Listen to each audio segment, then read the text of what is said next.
Cansada, sobrecarregada e de quebra culpada. Sabe aquela sensação de estar sempre correndo atrás do tempo, de se sentir esgotada de tanto trabalhar, mas quando chega em casa também não consegue descansar, acumula funções, tem muita coisa para fazer. Quando finalmente consegue um tempinho, tentar tirar um tempo para si, fica culpada, fica ali com a sensação de que está deixando de atender alguém. Você se identificou com isso? Saiba que você não está sozinha. Muitas mulheres vivem essa realidade e nós vamos mergulhar fundo nesse tema tão importante. Fica comigo até o final desse podcast, vamos conversar sobre isso e também sobre o que podemos fazer para mudar essa situação.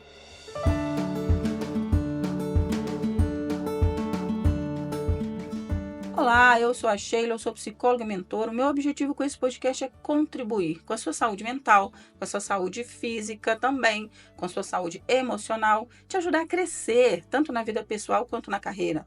Eu faço esse conteúdo com muita pesquisa, com muito carinho. Eu espero que você goste, que seja útil para você e convido você a compartilhar com todo mundo que possa se interessar por esse assunto. Cansadas demais para trabalhar e culpadas demais para descansar. Esse foi o tema sugerido por uma cliente minha. Recentemente mandei uma pesquisa para os meus clientes perguntando que temas eles gostariam de ouvir aqui no podcast. Ela me sugeriu esse tema e essa é uma realidade que aflige muitas mulheres.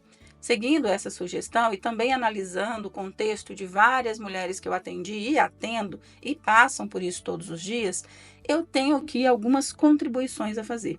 Uma delas vem das reflexões do livro Sociedade do Cansaço, tá? E aí a gente vai esmiuçando aqui, primeiro, o que é esse tal desse cansaço. Esse cansaço que a gente enfrenta, mas que parece nos consumir. Cada vez mais as pessoas chegam na clínica falando, Sheila, eu tô cansado demais. Esses dias uma cliente me falou assim, Sheila, esse cansaço que eu tô sentindo hoje, ele seria normal se fosse uma sexta-noite. Mas era uma segunda. E ela fala, como é que vai ser isso? Eu não me imagino encarando essa semana. E esse cansaço não é só aquele peso no corpo depois de um dia longo. Ele vem de diversas formas. Um cansaço físico é um corpo pedindo arrego, né? Depois de horas no trabalho, da correria com os filhos, da casa para cuidar, essa exaustão, sabe? Dor nas costas, dor nas pernas, baixa em energia, essa dificuldade para fazer até as coisas que gosta. Né? O cansaço mental já é aquela cabeça que não parece assim, não parar de pensar, a preocupação constante com as contas, com o trabalho, com os problemas, é como se o cérebro estivesse sempre ligado no 220. E o cansaço emocional é aquele desgaste de lidar com pessoas difíceis, de segurar as pontas nas situações de estresse, de sentir que ninguém entende o que você está passando, de ter vontade, às vezes, de dar um grito, mas não pode, né? Essa exaustão que também deixa a gente sem paciência e sem ânimo. Falei agora há pouco do livro Sociedade do Cansaço, que é uma obra influente do filósofo sul-coreano Byung-Chul Han, me perdoe se eu falei errado. Ele explora a natureza da sociedade do mundo atual. Ele argumenta que a gente passa de uma sociedade disciplinar do século XX para a sociedade do desempenho no século XXI, na qual a pressão para a gente estar sempre produzindo, para a gente ser sempre bem-sucedido, nos leva à exaustão e à depressão. O Han traz alguns pontos que fazem ponte com o nosso tema de hoje, tá? Primeiro, quando a gente pensa na sociedade disciplinar e nessa transição para a sociedade do desempenho, a gente entende que no século passado, se as pessoas fizessem um bom trabalho, assim, era obediente, fazia certinho, tinha hora para chegar, hora para sair, um trabalho prescrito, fazia o que foi contratado para fazer, já estava bom. Já se destacava, né? No século XXI, não. A pessoa tem que estar sempre se superando, fazendo um curso novo, aprendendo uma coisa nova, aquela sensação que está ficando para trás, né? Todo dia uma coisa muda, todo dia uma inteligência artificial, uma tecnologia, ou um procedimento, e as pessoas ficam muito cansadas disso tudo. E tem uma outra questão nessa sociedade do desempenho, que é o excesso de positividade. O autor ele vai criticar a cultura da positividade, que vai obrigar a gente a ser otimista, produtivo, alto astral, cabeça erguida o tempo inteiro, anulando a negatividade e o sofrimento. Inclusive, tem muita gente que vive à base de remédio para conseguir ficar rindo, para conseguir manter a cabeça em pé, né? Como se não tivesse a gente não tivesse permissão para sentir a carga, para sentir o desafio, para dizer tá difícil, né? E aqui eu não estou falando de você ser uma pessoa reclamona, não, estou falando que a gente precisa encontrar o equilíbrio entre olhar para frente, entre ter um estado mental de recurso e olhar para a realidade e entender o que está difícil, se permitindo passar por isso também, né? O que gera também um terceiro ponto que o autor chama de violência neuronal. Eu nunca tinha ouvido esse termo, tá? Ele descreve essa violência neuronal como uma característica dessa sociedade de desempenho, que ela vai se manifestar com depressão, com burnout, com déficit de atenção. É uma violência que se manifesta no nosso emocional, na forma como a gente se relaciona com a gente mesma, com o trabalho, impulsionada pela pressão do desempenho constante, pela pressão, pela comparação, pela cobrança, sabe? Então, ele entende o seguinte, olha, sobrecarregar, né, todo mundo com essa necessidade, isso está gerando cada vez mais doenças. E um outro ponto que eu achei assim fundamental da gente mencionar aqui é a autoexploração, porque quando a gente fala da sociedade do desempenho, dá a impressão que é tudo que vem de fora, vem das empresas, vem do mercado, mas até que ponto nós mesmos também já não assimilamos esse desempenho, né, como uma obrigação. O autor ele vai argumentar que a liberdade na sociedade, essa liberdade de ser quem quiser, de estudar o que quiser, de ter acesso a todo tipo de informação, isso se torna uma forma de coerção, no qual nós somos obrigados a nos autoexplorarmos, né? Na sociedade do desempenho, na verdade, essa liberdade se transforma numa obrigação de ter alta performance, e que isso é avassalador, porque as pessoas se exploram até o limite, buscando incessantemente uma otimização, desenvolvimento constante, sem nunca atingir um ponto de descanso. E aqui vale uma ressalva. Eu sou psicóloga da psicologia positiva, estou sempre falando aqui do como a gente pode se aprimorar, do como a gente pode crescer, tá? Mas também estou sempre falando de gentileza, de autocompaixão, de descanso, de sono. Então, assim, de um modo geral, o que garante que a gente não vai cair nessa cilada da sociedade do desempenho é a busca pelo equilíbrio. E o autor vai trazer também a importância da vida contemplativa e do tédio.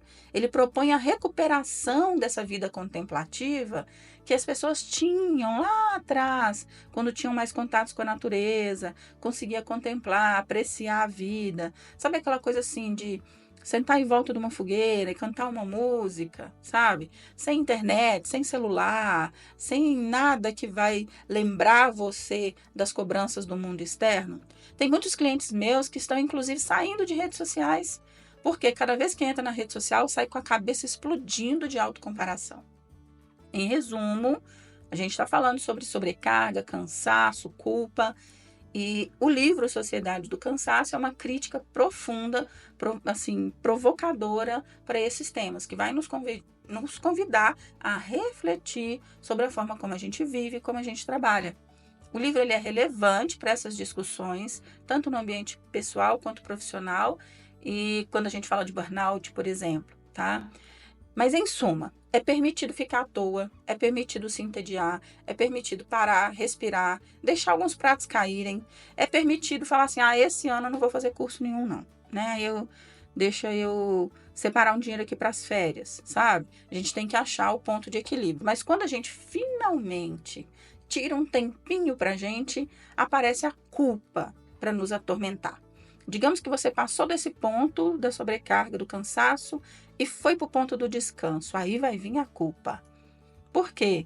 Quando a gente busca um momento de descanso e autocuidado, aí vem também a tirania da perfeição, né? Assim, Essa sociedade que vende a imagem da Mulher Maravilha, que faz tudo com maestria. Ela cozinha bem, ela lava a roupa bem, ela é uma ótima esposa. Ela tem uma pele maravilhosa, o cabelo dela tá sempre bom, as unhas estão feitas, o sorriso é maravilhoso.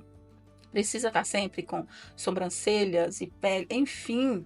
Essa mulher é impecável, dona de casa impecável, amiga presente, que está sempre linda, está sempre em forma, que come bem, que dorme bem, né? E aí a gente sente culpa, porque é impossível ser isso tudo. Não tem como fazer tudo isso, né? Para ter uma casa sempre arrumada, para ter as refeições gourmet, isso assim, não é sempre que isso acontece. Vamos pensar em exemplos. Uma advogada que sente culpa por sair mais cedo do trabalho, porque precisou passar na escola para buscar o filho.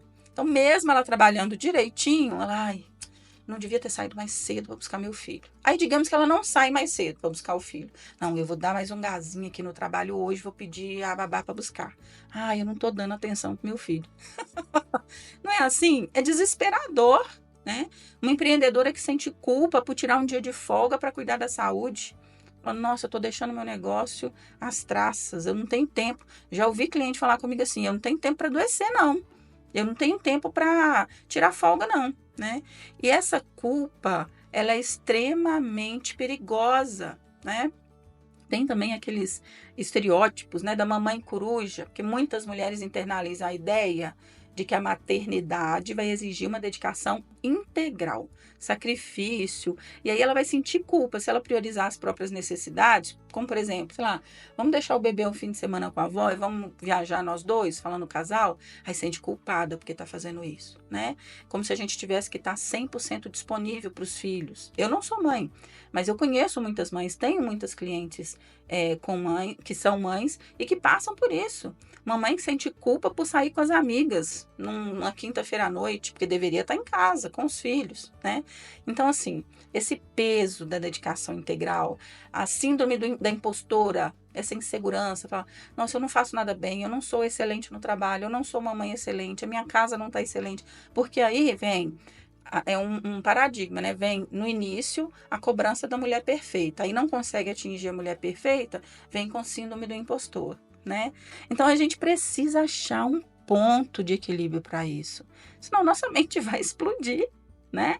A gente precisa entender que se encontrar nesse processo, aprender a priorizar aquilo que é realmente importante, se cuidar, entender que não tem como dar conta de tudo, não tem como ser perfeita. Em alguns momentos uns pratos vão cair e a gente precisa entender qual que é o ponto em que a gente vai precisar delegar, quais são os pontos em que a gente vai precisar priorizar, né?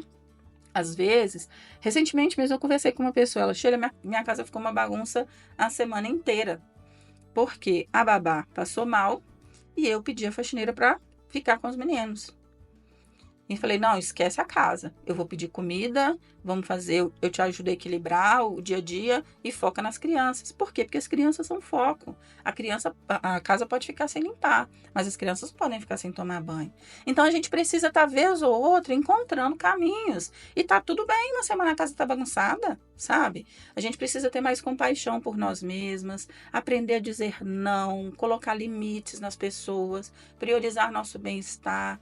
E se você sente que tudo isso é muito difícil para você, que você sente exaustão, sente culpa e que você não consegue sair desse círculo e que você tem uma autoestima prejudicada, procure ajuda. A psicoterapia é uma das melhores formas de cuidar dessa salada toda na nossa cabeça e nos ajudar a encontrar esse ponto de equilíbrio. Eu espero que você tenha gostado desse episódio, que tenha sido esclarecedor para você.